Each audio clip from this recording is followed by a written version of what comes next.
ক্ষমতায় যে দলই থাকুক ভিপি নূরের উপর দিয়ে সব ঝড় বয়ে যায়। কখনো আওয়ামী লীগ, ছাত্রলীগ, কখনো জাতীয় পার্টি, কখনো পুলিশ, কখনো বা যৌথ বাহিনী, সবাই কোনো না কোনো সময় ভিপি নূরের উপর চড়াও হয়েছে। তবে তিনি দমে যাননি, বরং প্রতিবার আরো শক্তিশালী হয়ে ফিরে এসেছেন। আওয়ামী লীগের মতো জাতীয় পার্টিকে নিষিদ্ধের দাবিতে শুরু থেকেই সরব ছিল নূরের দল গণ অধিকার পরিষদ। 2025 সালের 29 আগস্ট সন্ধ্যায় রাজধানীর বিজয়নগরে গণ অধিকার পরিষদের সাথে জাতীয় পার্টির সংঘর্ষ হয়। এতে গণ অধিকার পরিষদের বেশ কিছু নেতাকর্মী আহত হন। এরপর জাতীয় পার্টির চেয়ারম্যান GM কাদেরকে গ্রেফতারের দাবি জানিয়ে নূর হুঁশিয়ার করেন, তাকে গ্রেফতার না করলে সচিবালয় ঘেরাও করা হবে। পরে রাত 8:15টার দিকে জাপা কার্যালয়ের সামনে জড়ো হন গণ অধিকার পরিষদের নেতারা। এরপর সেখানে আবার উত্তেজনা ছড়ায়। এক পর্যায়ে গণ অধিকার পরিষদের নেতাকর্মীদের উপর লাঠিচার্জ করা হলে তার মাঝখানে পড়েন নুরুল হক নূর। ব্যাপক প্রহারে তিনি মারাত্মক জখম হন। হাসপাতালে নেয়ার পর তাকে ICUতে নেওয়া হয়। জুলাই গণ অভ্যুত্থানে জড়িত একজন নেতার সাথে এমন ঘটনায় সমালোচনার ঝড় ওঠে।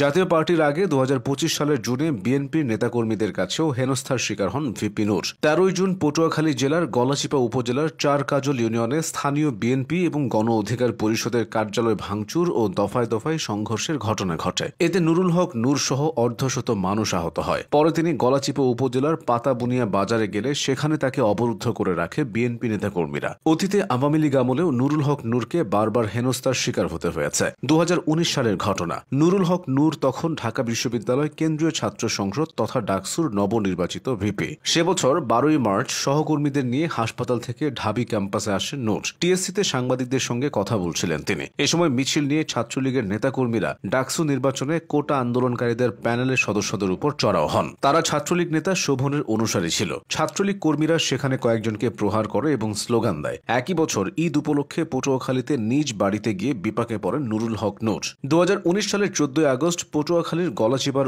উলানিয়া বাজারে নূরের উপর চড়াও হয় বেশ কিছু।